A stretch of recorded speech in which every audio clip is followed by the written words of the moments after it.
Hello and welcome to Sunday Night. I'm Kwaku Nhyria-Addo, and today promises to be another iconic conversation. Our guest on Sunday Night tonight is a man who has lived his life passionately for this nation, served as a military officer, Chief of Defense Staff. He's also served as advisor to President and a philanthropist, Brigadier General Joseph Nunoo-Mensah. Thank you and welcome to Sunday Night. And thank you so much for being in my humble abode. Very humble. That I built this myself. In the army, we learned to do everything at the beauty of the military life. You are most welcome. We're grateful that you've hosted us. Now, for me, this is going to be a very interesting conversation to sort of look at your life and Ghana from your youth to date and how it's evolved. When you look back at the Ghana that we live in, would you say that it makes you happy and still very proud of who we've become or who we are? Ghana did make me happy at the beginning. Africa as a whole. Life was much easier. You were not rich.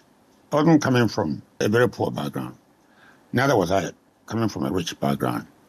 But life was so easy that you didn't even think of what you eat this afternoon. The food is just there. The sea is there to whenever. You can go to the sea, catch fish, alive, come and cook it. So you don't even think of the future. The future was there and plentiful. But as I journeyed my way through life, exact date of birth, I couldn't tell you.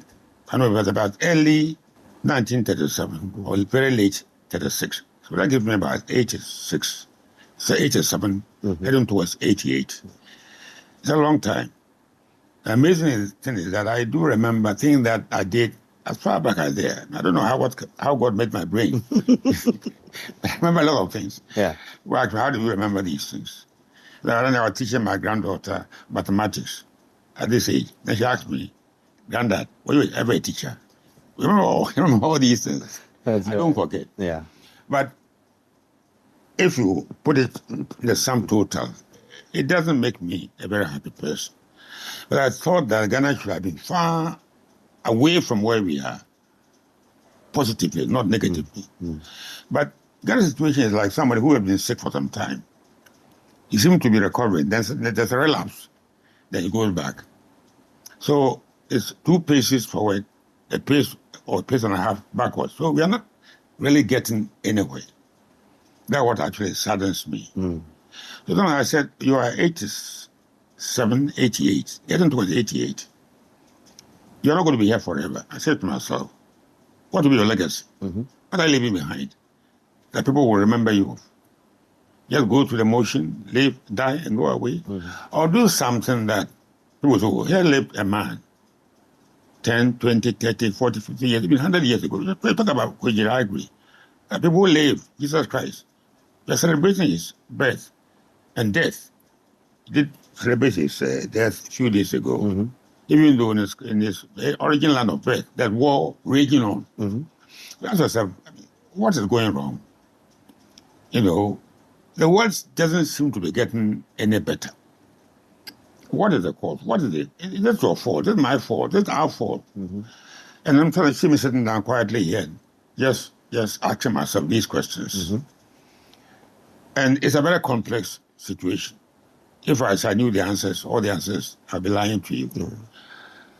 I said, look, there isn't much you can do, I said to myself, by yourself. But you can't also sit down and say, I can do nothing.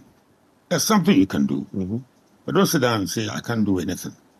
So, in sum total, my reflection of the past sometimes makes me feel sad now. That sooner or later, I'll be gone. And Ghana will be in a much worse situation than I ever came to meet it. That is, the way I see Ghana's prognosis. That are you going to get better or sick or even die? But you cannot take Ghana's question out of context, out of the global context. The whole world is on fire. I just mentioned what's going on in Gaza. between the Jews and then the Hamas and all that. The killing going on, I can't understand it. I just can't understand why we are slaughtering each other. And there's nobody, God didn't appoint anybody on this earth to say, my friend, if I'm not there, my son Jesus Christ, you went to his church. Others went to become Muslims. Others are Jews. Can't you remember I am here and sort yourself out? Nobody, and what's going on? Yeah. And that's, my wife used to say, oh, Yami, my wife, he's tired. What would be there? It's a message, and I said, God give me everything. You want to destroy it. True. So when you look at Ghana in the world, you cannot be a happy person. Let's go back to the beginning of the Ghana that you knew. I mean, you were born during the colonial days, so you saw Ghana achieve independence. You rightly remarked that you grew up in a period where you wanted to eat, you went into the sea and you caught fish. We had abundance. But then things started changing. We had a great promise of a nation through the speeches that were given during the Independence Declaration. But if you look back at the period that Kwame Nkrumah was our president, up until the coup d'etat, it's been said that that's the unmaking of our nation. What's your take on what transpired in that period? At independence, I was 20 years old. So I was grown up enough to understand what was going on. There were great hopes. We, the youth, were all over the place, happy that there was going to be a change, a positive change for the better. And then independence came. I had just started school. I was 20 years old. We won't have time to go to the background, how we struggled. We was a fisherman's son, catching fish. Some point I said, I'm no more going to catch fish. I'm going to catch a book and learn to study. Nobody ever had education in my family until after me. I just put myself to school. Independence came, full of great hopes. And I think Nkrumah didn't disappoint, so that I'm going to ask. He said, but what I have learned a lot, which young people may not understand. Things happen in those days. We don't understand them. Now, in my old age, I'm beginning to go back and understand why certain things happen. For example, why Nkrumah was overthrown. I don't understand them.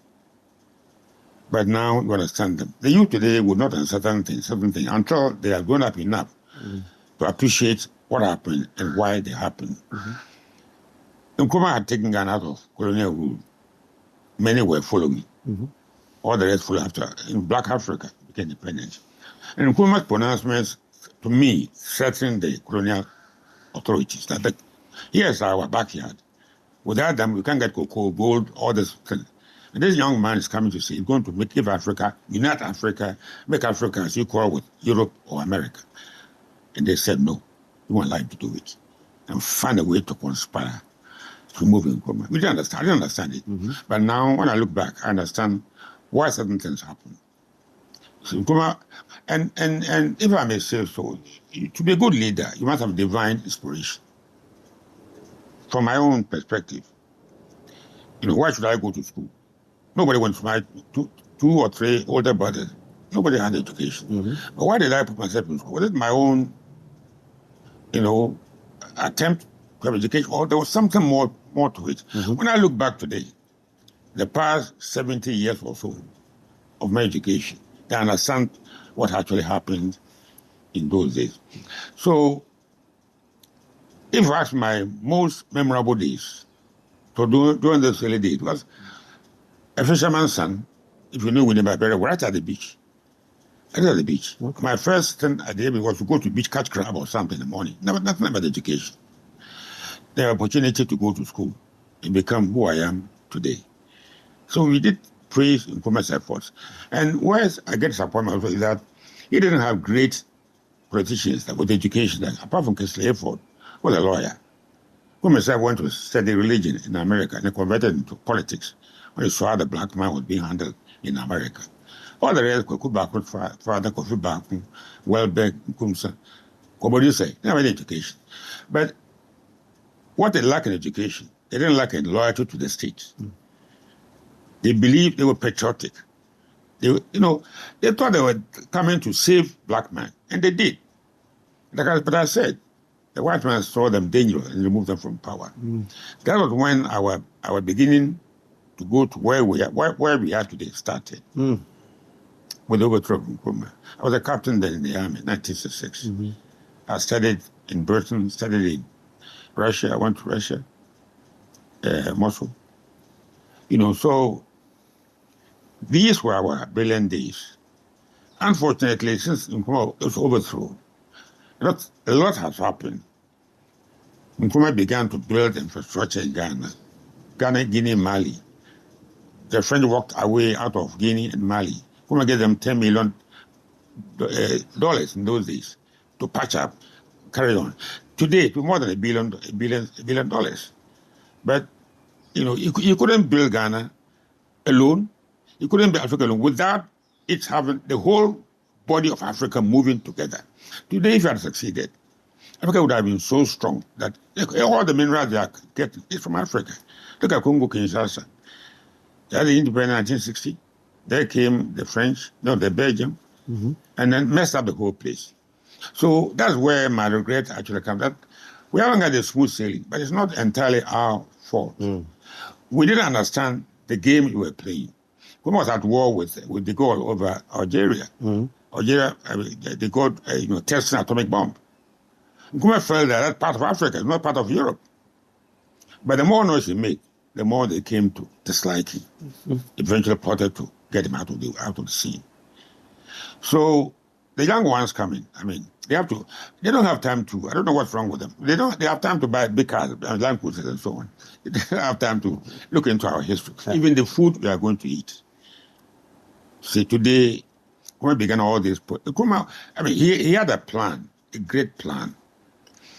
And the plan may have been, not have been 100%, okay, but you have to have a plan. This is how I had a plan. I built it myself. You may see things wrong with it. At least when I sleep, it rains. Water doesn't get into my ears. So do something. But I sit down and say that I'm going to sit down in Ghana today, for example, and depend on the West. To everything, if you're going to hire everything you want, what I had World Bank, give me money to go and build a cathedral. Come on. This didn't happen in my time. I paid my school fees. None of my parents refused to pay. They didn't have the money to pay. But I wanted to become somebody. There's no job I haven't done before. Hard boy, shipping, doing all, just to work in the harbor to save money, to pay my school fees. That's what I miss, that we don't have it in your time today. And we are declining. We are actually going back. When I look Ghana then and Ghana now, and Ghana tomorrow, that saddens me. I don't know what Ghana is going to look like tomorrow. You spoke fondly about a lot of great hope in the beginning, and then comes the unraveling. Would you say that Ghana is at a point where we're a lost cause, or there's hope? Like I said before, look at my background. A man of great hope. I never lose hope. But sometimes your hope is so point that you ask yourself, is it going to work? And something's going wrong with the world. It's not only Ghana, like I said in the beginning. And it tests your faith, your hope into the future. It shakes it. Would there be any future? If there will be any future, what are the signs to show that there will be future? Today, for me to eat, that's one of the saddest things. Ghana is going hungry. Nobody can deny it, but I know we don't have food to eat. It's going to get very serious. As if we don't even know that we have to eat every day and think about how to grow the food and eat tomorrow. We are not. And so I don't really know where it's like an epidemic, like COVID-19 attacking everybody. Yeah. And we don't have great leaders, political, even religious, honestly. There were leaders that when they spoke, they were listened.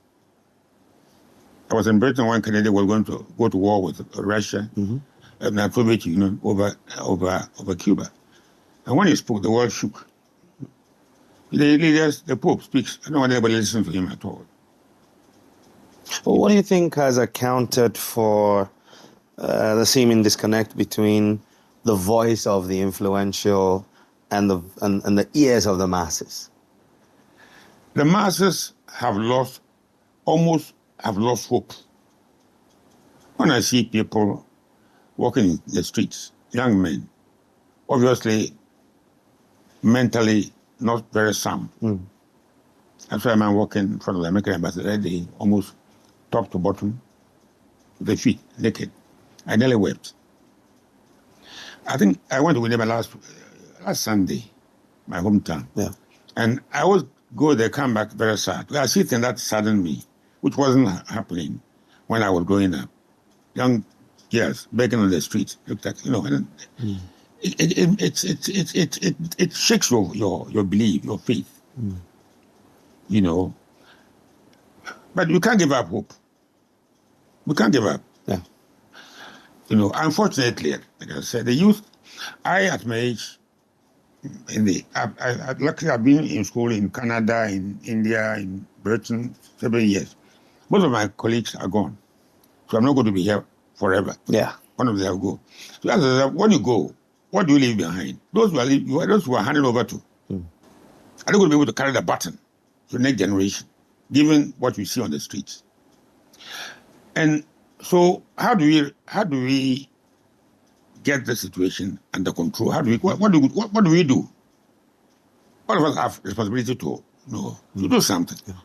The government, those who are governing, but it seems that we are disconnected. I mean, when I hear certain policies, I ask myself, but this doesn't make sense. If I'm a Malaysian man, and one of the best schools in the world, Sandhurst, where they taught this. I never thought even I would come to school. I come to Accra. I ended up at Sandhurst. And there they make you think. You don't just talk by heart. I mean, you use your brain to I mean, we're not stupid. They pick the best, take you there. And this was the overseas cadet program. Yes. I went there 1961, 14 September. 61. And you left in 63? Yes, 2 years. Okay. But I've been going there all over the place. And they're always enhancing your knowledge. So when I see policy being taken here, but it's palpably wrong. I mean, how can this happen? That's also about the military, okay, say earlier. But my wish that everybody had some military training. I mean, you did say this before, and there's one of the things you said that I felt resounded with me in terms of, I mean, at least I felt that from what I've observed, the military teaches a certain level of discipline and resourcefulness. If you had the opportunity to advise a leader of this nation today, would you still call for national service in the military? It's like nations like Switzerland, Israel, they have national service, but life is war, and war is prepare. What the army does, national service does, is to condition you to think alike. You can't come. If you want to do anything late in science, you better get lost. If in the army, when I came to the army, you were late. Go and commit suicide. That's what I feared most, being late for a function or anything. Look at Ghana. Look at Ghana Airways collapsed because they weren't disciplined. Go to the airport. Want to meet my wife in London. I was in London then. Well, the plane, suppose I arrived in London, plane even hadn't taken off. Wow. I was at the airport. How can I run a nation like this and succeed? Koreans and so on, they were with us. Almost the same, either Team 1 or whatever. They left us and went. And we are still where we were, 67 years ago. So everybody has to set up. But how do you tell the youth? You see, you won't come here and see me in an air conditioned room. And my driver who came in the Sunday. You tell the youth to go and work hard and produce food to feed themselves. But you, the leader, you are driving a Land Cruiser. the most expensive. I don't envy you, but I think that you're a sick person. Because the money that you are wasting could have been properly invested to lift your people up. Then a young man who's going to Legon, going to university, will have a belief in the future. They don't have any belief. At O level, went to army, fisherman son, went to Sandhurst. There's a car here, top my class. I didn't believe that. I would even come to Accra, go to Britain and top my class at Sandhurst. I never believed it. But I was given a chance and I seized upon it. But the youth of this country today, when I see it, I get very sad. Go and study. You go to, even the army, you have to get a degree. The army job is shoot to kill. You don't need a degree to shoot to kill. But it disciplines you. It makes you a fine gentleman, an officer and a gentleman. So I will still go back and say, look, yeah, that it is too expensive. Now the economy is not strong enough. We are really economically sick. So you cannot have a program to train young people. Let's say the national service. They're 1 year, 6 months in the military place to do a lot of good. Many of them are in the village. They're doing national service. They're doing nothing there.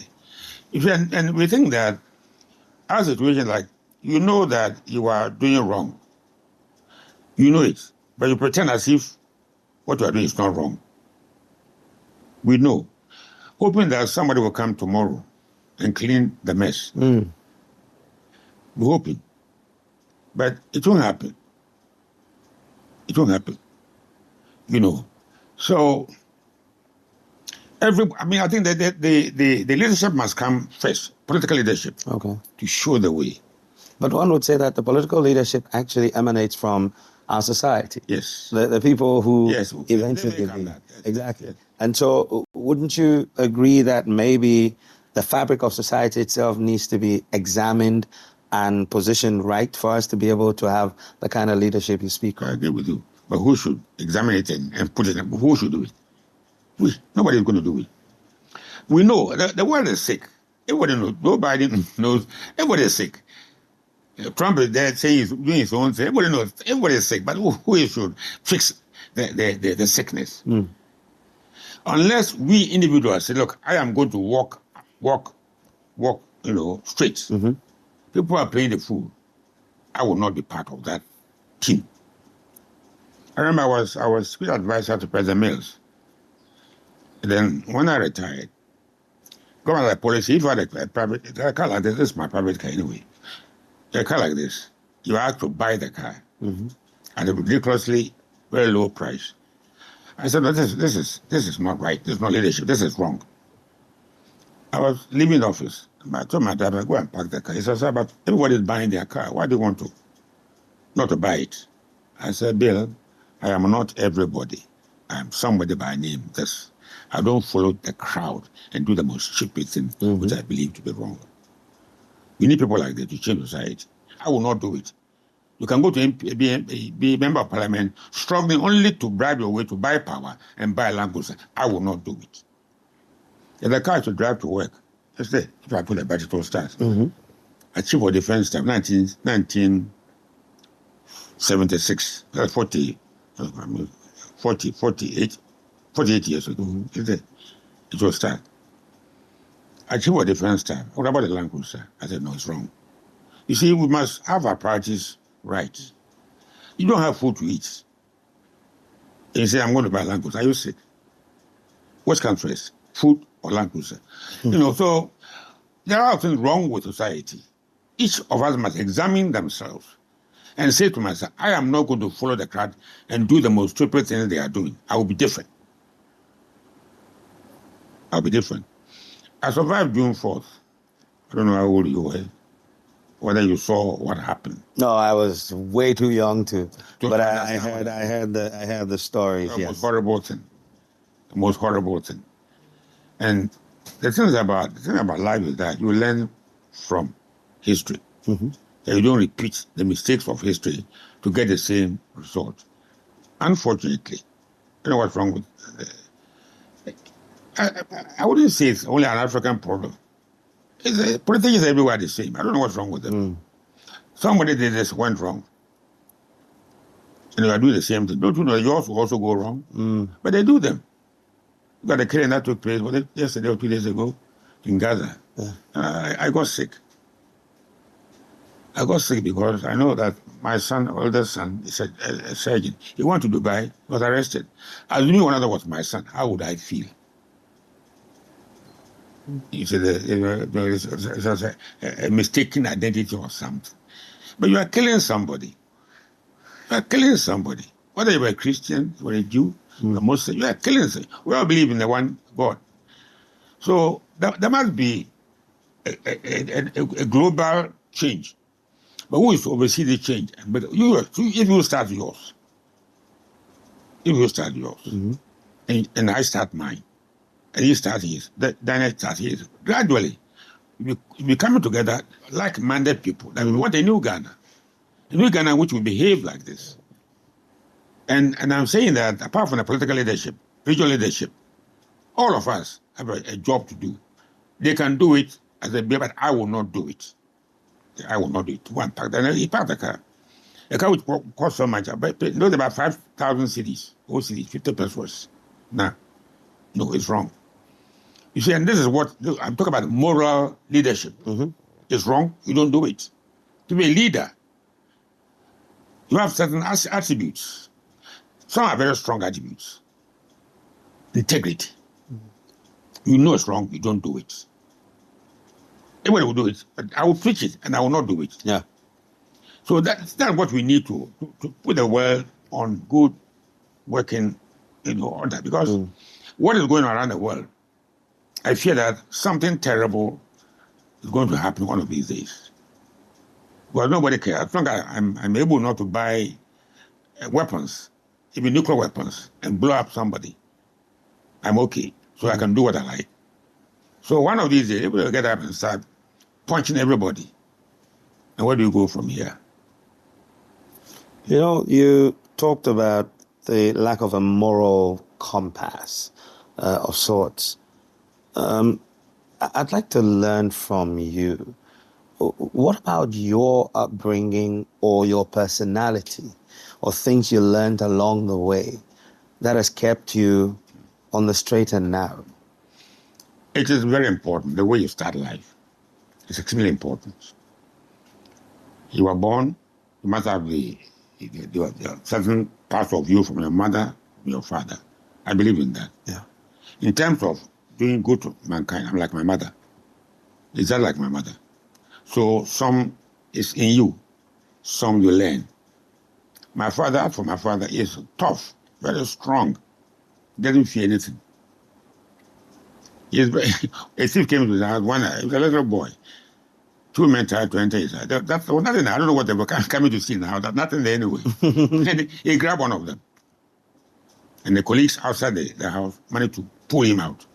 He jumped the window and chased them to arrest them in the night. Must be a crazy man too.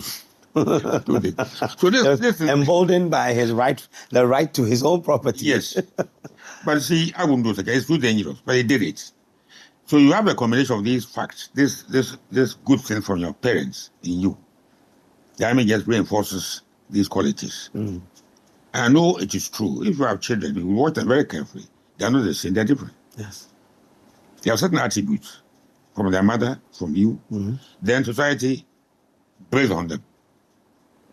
So I see myself a lot in my mother with my, I drive in town. I'm on Danko cycle, driving in a heavy traffic. Young man in the pickup comes to me, the Brigadier General, you pay my school fees in school. That's what I say. So, you forgotten, I came to you 2009 in the castle and you pay my school fees. My daughter was with me. I said, look, say it again for this lady to listen. And I get such messages all over the place. Sometimes I'm sure I will invite Asaase to attend. I did so many of these humanitarian things. Many of them are those who went to die in Gaza. They were doing humanitarian work, helping mankind, the suffering people of Gaza. They didn't care about Hamas, but people were dying, suffering. What about building school here, building this here? I used to wake up 3 o'clock. O'Reilly used to be at Salem Dam. Now it's up. Yes, at Opoiko. Oigono. Yeah. I put them there. I didn't say I went there with the land cruiser. I went with a pickaxe and wheelbarrow to build a rally. But what exactly do you think was the spring out of which your humanitarian work was birthed? I said about my mother, if you get my mother in the morning, you say, what would be easy? When it's been easy, no abandon there. No, it's routine. You will never talk unless you have eaten. So she makes sure that you're comfortable. You're comfortable. Then you can now, there. What new to do bring? This is in me. I'm telling you. When you come up like that, you don't fear anything. Not because you are brave, but because there's so much goodness in you. The evil cannot even approach you. Mm-hmm. Psalm 21, the Lord is my shepherd, I shall not want. Oh, Psalm 23. Yes. Even though I walk through the shadow of death, I shall fear no evil, for thou art with me. One of the coups, many of them in Ghana here, I think 31st December, I retired. Then there was a coup, and I was called to service. That night, you realize not too far from here, I was in this room here. And then I saw my wife and children, because they were shooting everywhere around here. It wasn't safe for them, but I'm a soldier, I'm trained like that. I came from the camp with a soldier who said, sir, I'm your bodyguard. I don't know who made me my bodyguard, but he slept here, and I slept in the bed with me. Wow. I didn't fear anything. This man could have come and shot me. That faith is predicated on truth, honesty, integrity. You don't fear anything. Where I go. You don't have them. And this is what life brought me along. And things happened along the way. And then I didn't understand them. But then I look back so many years back and I said, this is why this happened. In 1959, middle 59, we never secondary school, I never ever been there. Usually Ghana Secondary School. And I was a student there. I couldn't go anywhere. My mother would bring fufu and I bring kenke every evening. We were not problem fed like today. Our schools are in a terrible state. I was there when in late 58 or early 59, wrote 3 boys, myself, a child by name Fosu and Abuba, wrote a letter, anonymous letter to Nkrumah, complained about the state of the school. School was terrible, no food, no teachers. Whoever was before us failed the O-level exam. We knew you were going to fail, but you didn't come to school to fail the exam. You came to pass the exam and progress. This letter went to Nkrumah. Nkrumah did something which amazed us. Within 7 days to 10 days, there was a reply from Flagstaff those days to send a white woman, to the school to fix it. The woman was in the school. That some letters had gone to Flagstaff, but we were very quiet. We didn't mean, it was wrong, but we didn't mean harm. I told you, I'm quoting Paul. They come to Macedonia and help us. We need help. And Nkrumah did exactly that. How he replied within a week, it shocked me. He showed the administration of the country at that time. He wouldn't have seen it, but the staff would have seen the letter, opened it, said, President, you have to see this. Quickly, he sent a woman, Mrs. Gibbs, to come to school and fix the school. The woman came to the school. And she was doing brave things. There were evil forces to try and hurt her. So I used to sleep in the living room when I was a boarder. But especially over the weekend and all holidays, I would sleep in the woman's living room for fear of anybody coming to molest her. One Saturday morning, the school fees I saved had run out. This is about July 1959. I was wondering how to get the money to pay for the forthcoming term. This is true. One morning, this woman called me and said, Nunoo-Mensah. I said, yes, ma'am. Who pays your school fees? Just like that. Who pays your? I said, my mother pays my school fees. And at this time, you were doing it yourself? I was doing it myself. Because you would go and carry sacks of cocoa at the port. All kind of menial jobs just to save money. Just money and pay. It was a struggle. Today it won't happen. You today are not tough enough to brave life like that. I said, my mother paid my fees. Your mother, what does she do? So she's a food seller at the market. That's what she does. How does she pay your fees? She knew it wasn't true. Yeah. Where is she? I said, my mother is in town. She said, Monday morning, by 8 o'clock, bring your mother to my house. I will take to Ghana Educational Trust and get you a scholarship. I'm quoting it. It happened like that. You see, then I look back and say, God has a reserve. I'll tell you another story very soon. There's something God wants me to do, but God has prepared me for that job. That boy I pay school fees. If I hadn't been to school and passed, I wouldn't have paid the school fees. So there are things in the which are in order, certain order. Arranged, certain things happen, other things happen. Many years later, I went to school, passed with grade 1. Nobody ever had grade 1 until then. And no teachers. I used to learn like hell. You go to Wilbur Beach, literature, Shakespeare, I'm as if I was a madman, cramming the books into my head, studied as hard as I could. And when it came to Accra, where we had the exam, nobody with a good brain would put people there to go and do exam. Makola, in the middle of Makola, the noise there, it was terrible. But you have to be tough, like I was, to survive and succeed. Not today. Youth today, they're too feeble. So, it went on like that. So I believe also in a divine intervention. I cannot prove it, but except by these examples. This woman, therefore she left and went away. I didn't know her anyway, but she got me a scholarship to complete my school, to go to school, get into the army, and get to where I am, where I became, today. Another incident happened in 1983 in this very house here. I've been involved with it started me as a politician. I was going to fight you for that, but I said, look, I was a politician. But although I hated it. I hated it. I attempted it, but I hated it. Because I didn't think that a good soldier like me can also be a good politician. The values are different. Okay. How are they poles apart? You go to politics to get power and live well. You go to serve. Here in Ghana today, you enter the NPP to go and make money and live well. The Land Cruiser and quite a few good cars. That wasn't what the army trained you for. The army trained you to serve. In leading, you serve. But the boy in the house here, if he asks me, I'll take his food, put the microwave, take it to him. It's in me. It's a part of my life. You see, so this is where there is a difference between military leadership and political leadership. So I had a taste of political leadership, a bit. I got angry. I said, look, how can they run Ghana like that? I left the army. I don't believe the military involving themselves in politics anyway. When I left the army, put the uniform down, I enlisted the NPP, stood for politics in Winneba, and I lost. I lost because I didn't know how to bribe our people to serve them. No.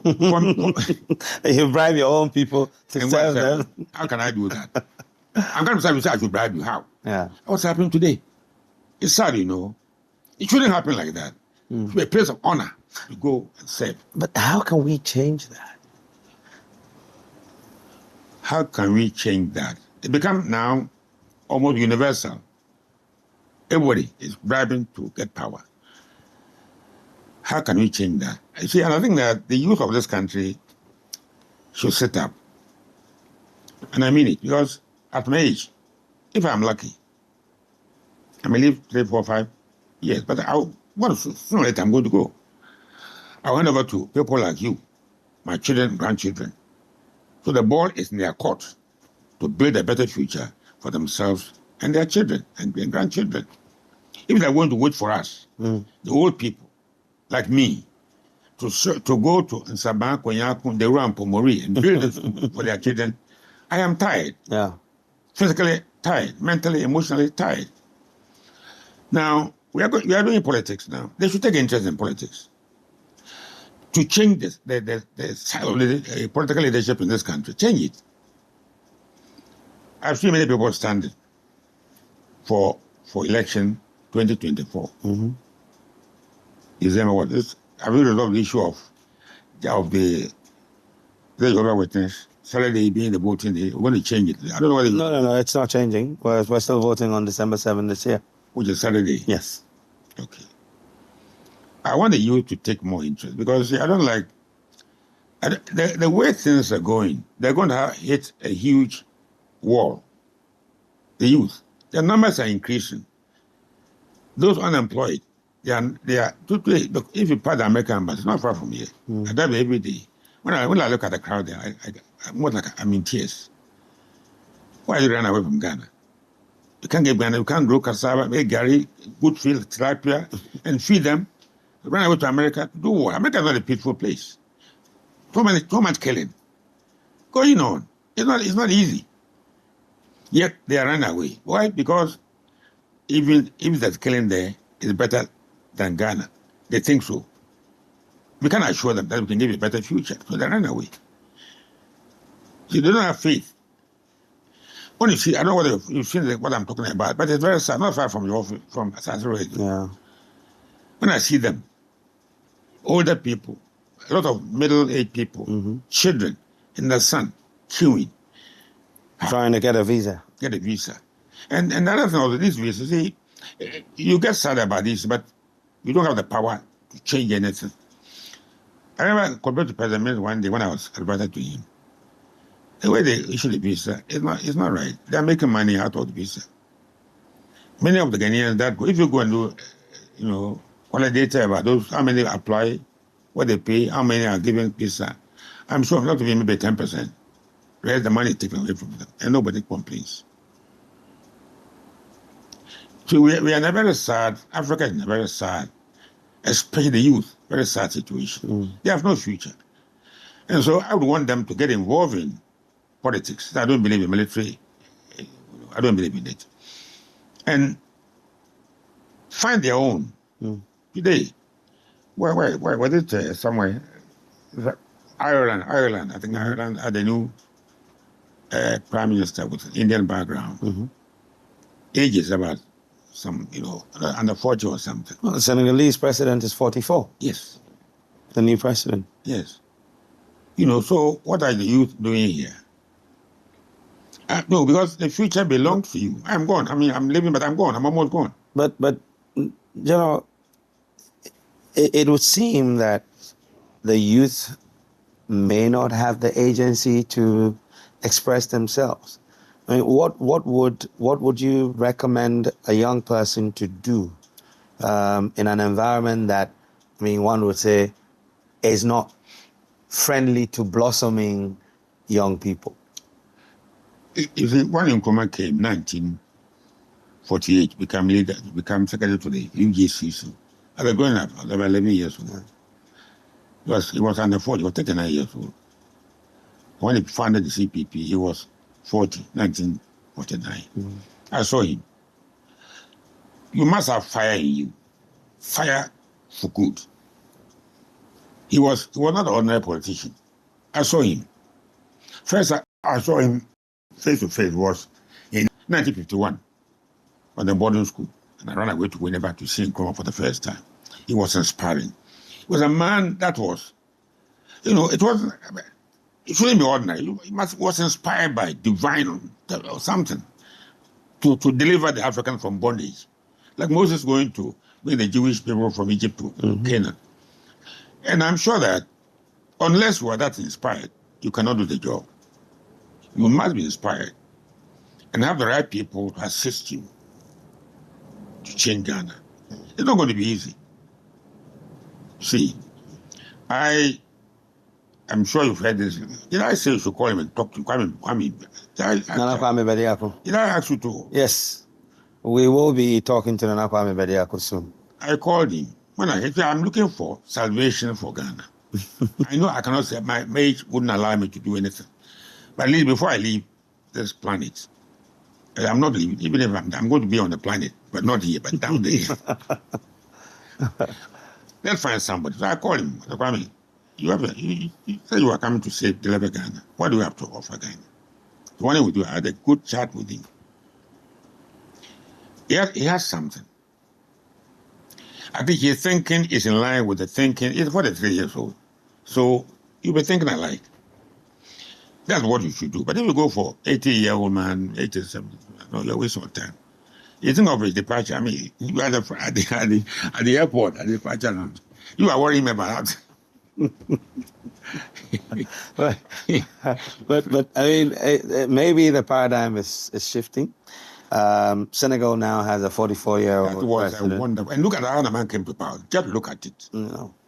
He wasn't originally meant to go to parliament. No. The boss was actually, the bar from standing. He did a campaign. Mm-hmm. He came in. The youth were fed up. In fact, the youth in Africa are fed up. I'm telling you. Such a thing can happen here. Look, the youth, they have numbers. Look at Senegal. This man, they swept into power. Swept into power. There are things which are happening which we are not taking note. The hardships of the pandemic years are beginning to shake everybody's faith. Mm. Even in Turkey, there was a local election. Look at the results. So this is the time for the youth to say, we are going to take power and run the country the way we want. I'm telling you. Because when I look at the two major parties, we don't have what it takes to rebuild Ghana. No, they can't do it. I mean, they cannot do it. First of all, the orientation is all wrong. Ask Kwame. What do you want to? What thing you can save this country? Why? You call him and ask him and let the people know. Because this is a time that the youth must decide who rules them from 2024 onwards. Otherwise, I can't see what we have today resolving those difficult situations we face. You need a man who is almost like a revolutionary. Christ was a revolutionary. God was a revolutionary. You can't change things the normal way with I am a well-man. No, they won't work. When I look at the body and see, one day I went to a wedding, not a wedding, a birthday function of my friend of mine, not even at Nungwa. Driving along the beach road, when I look, I shook my head several times. Why? People are living there. I pity them. I cannot live there. It's like living in hell. I've been to hell, but it should be like, because there's too much suffering. I went back early in the morning, I was talking about my background. There was no suffering. We were poor, but never ever hungry. I was telling my wife, my grandmother, my father's mother, she lived on for years. She was never sick. I never saw her sick. Ate ordinary things, coconut, cassava, this, papa. That didn't worry them. Today, people are suffering from all kinds of diseases. Even the royalty like King Charles are suffering from cancer and all this. From the chemicals they put in our food, they are killing us. If you're eating fresh food, you won't get these problems. Because they have to preserve the food by adding chemicals. Long-term effect on our bodies, we don't know. But who is to tell us that they are killing us? Who will tell us? The youth, you need to see more youth, 35, 40, 45 youth coming out and do something about their future. But they are not behaving as if they're interested. We see them driving the biggest cars in town and making a lot of noise. I think that's the most important thing. It's not. Let's dial back a little and do a quick walk through your career. You were appointed as Chief of Defense Staff. Yes. That was the AFRC. Yes. Appointed you Chief of Defense Staff. I believe you were retired by the incoming civilian government led by the late Dr. Hilary Ma.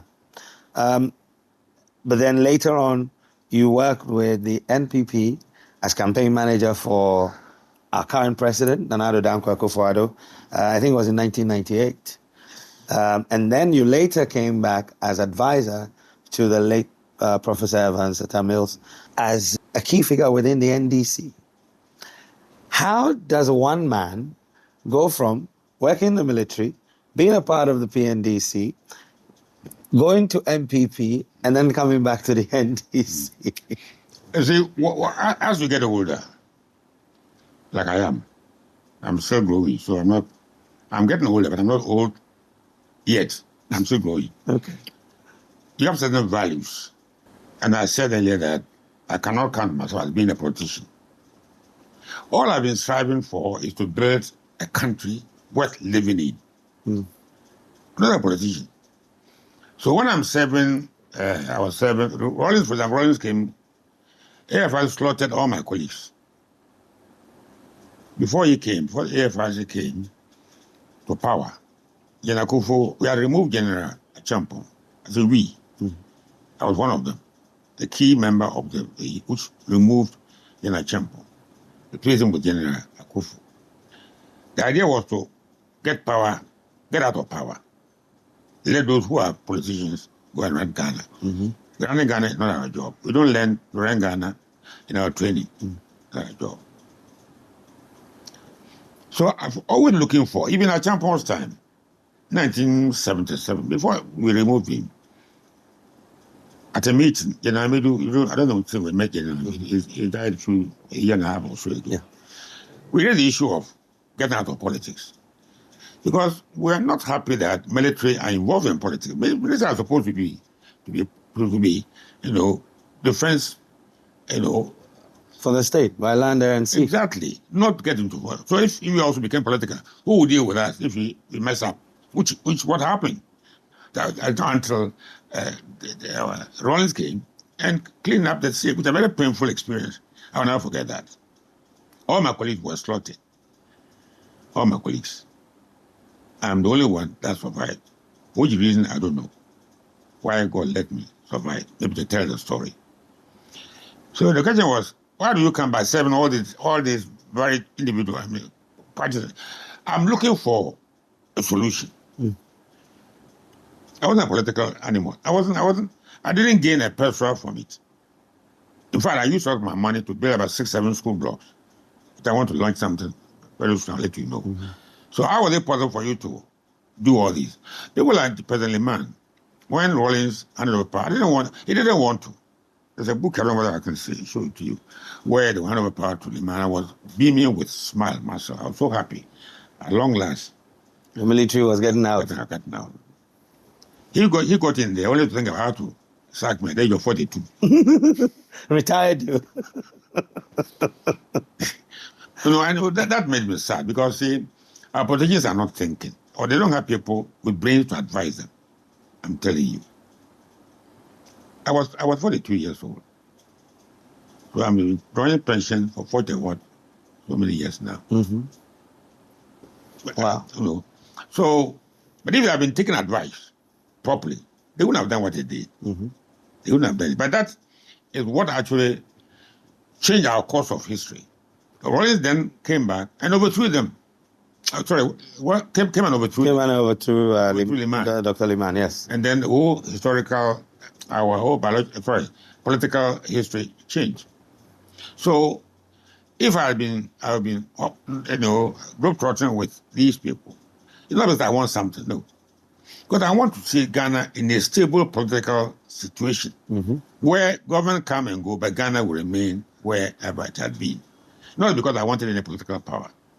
I was a patriot looking for salvation for my country. A nationalist, a patriot. That's what I've been all the time. And so you find that there are things I've done. Ask myself, I was driving to Mori. I've been to Mori. Yeah, Mori. I've been to Mori. I know you go to Cape Coast to Mori. I've been to Mori. I've never been there. Okay. Until one day, I built a school in Gomode Rampo. I just go there. I believe I was a crazy man.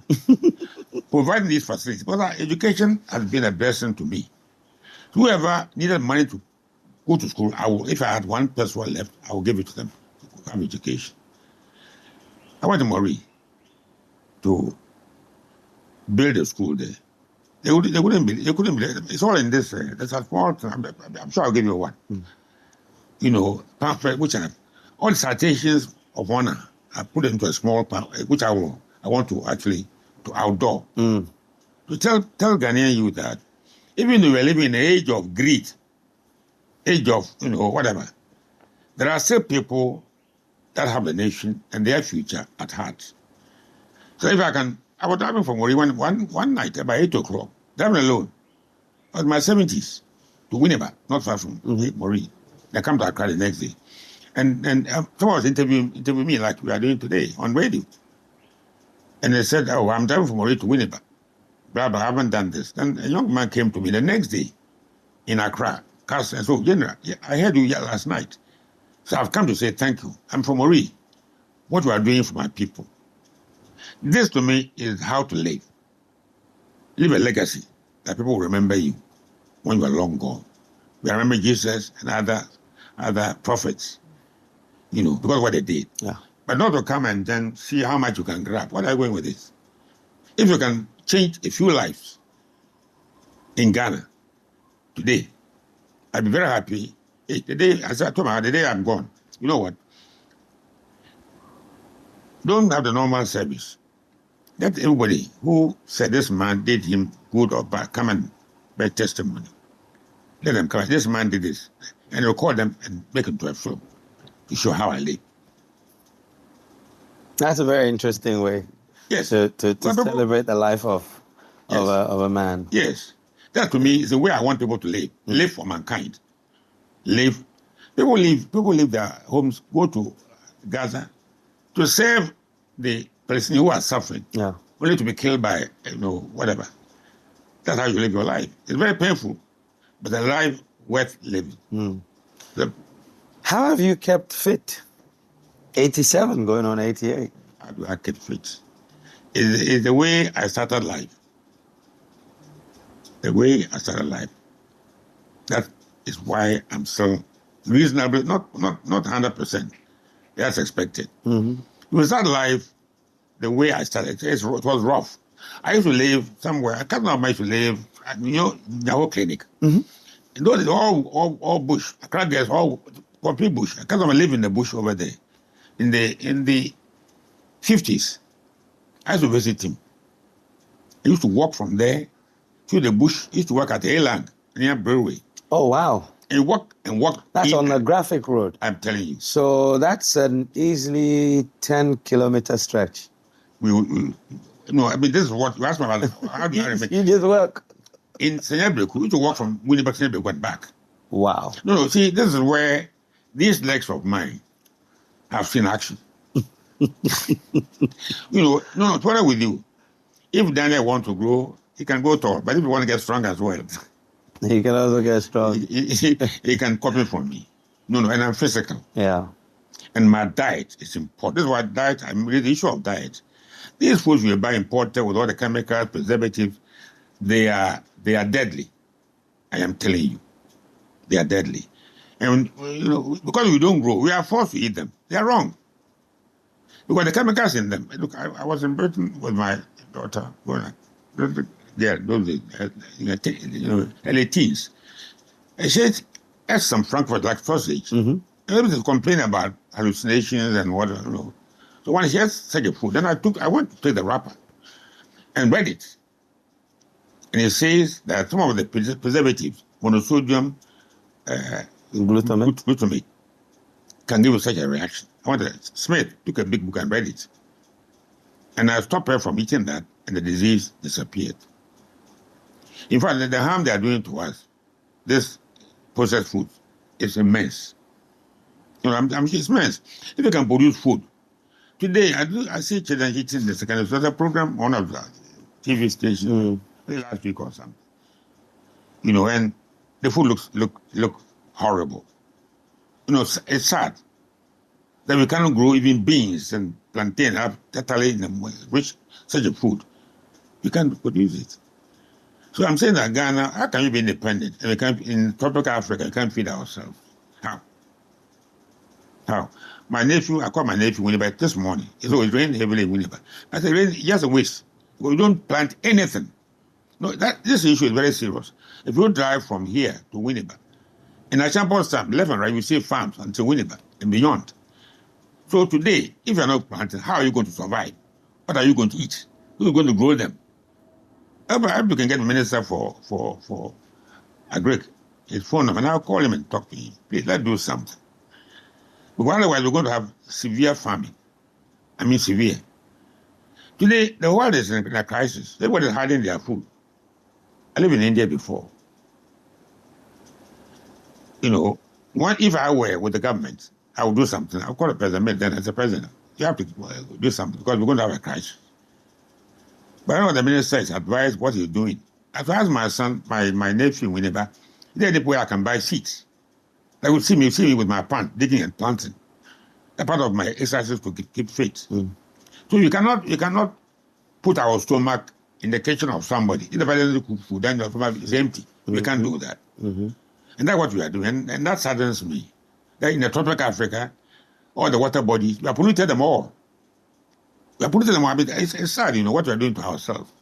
I'm talking about some crabs used to catch them whenever on the rocks and so on. Today we go to the beach, filled with polythene waste everywhere. But was coming here. I want to, then the minister was in power to see a place that he could live. La Palm, look at the beach.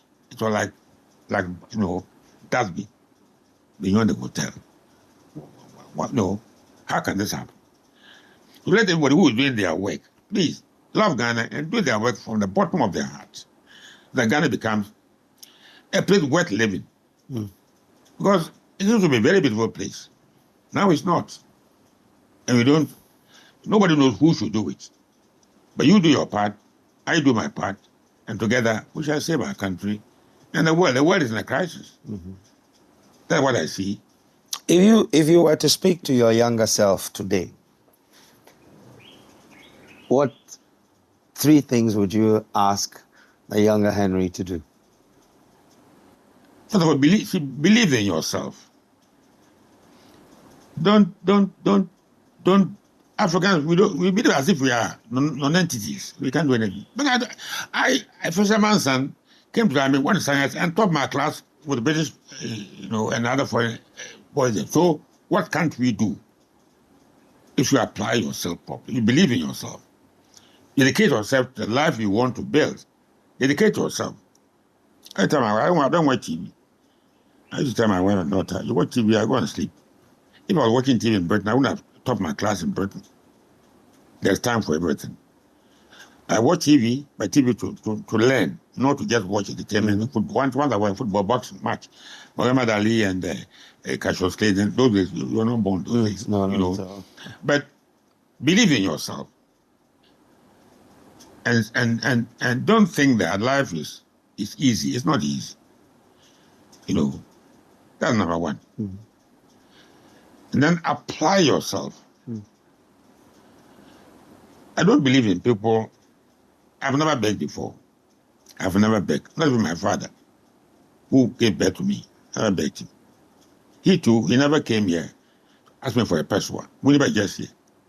I was serious. He was an old man. He never ever came here. So let's believe in ourselves and believe that we can build our country. If you help us, fine.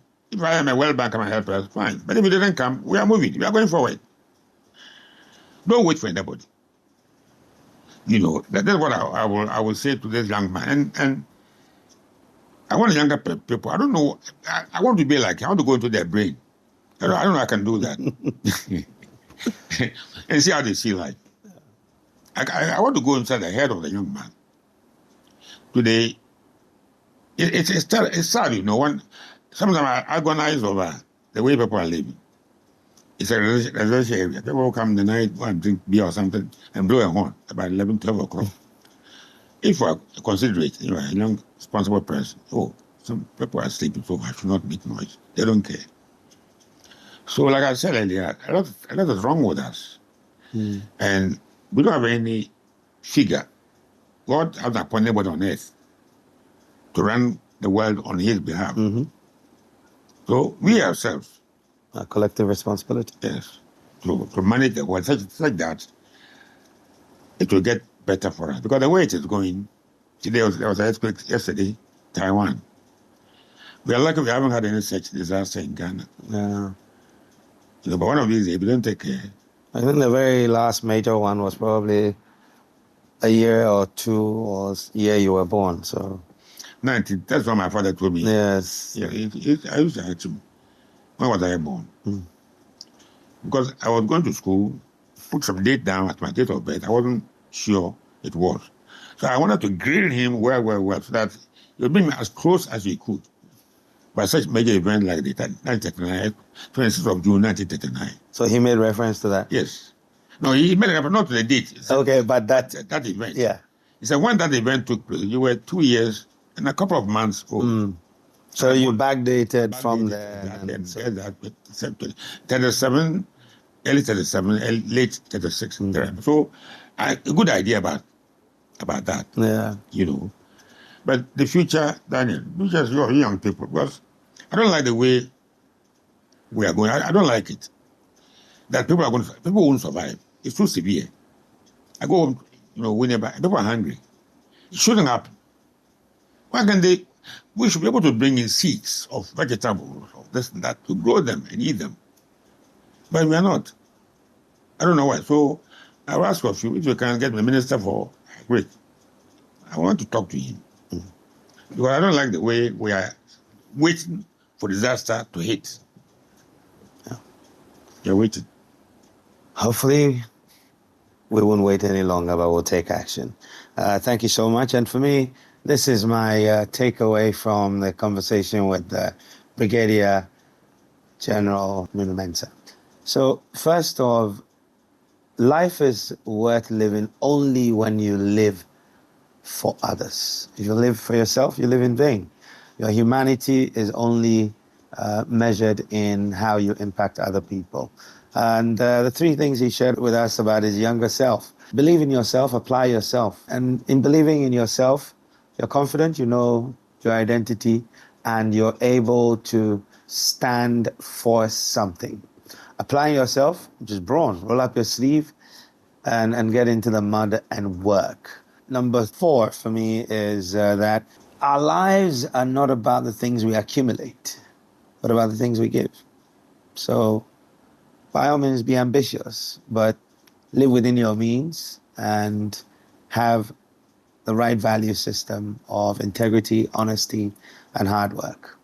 Thank you ever so much, Brigadier General, for making time for us. Thank you. It's always a pleasure talking to you, and we're grateful you opened up your home to share your perspective on your life and Ghana with us.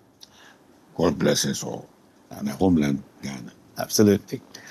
Thank you for watching and listening to Sunday Night with me, Kwaku Nhyria-Addo. We have more in store for you next week.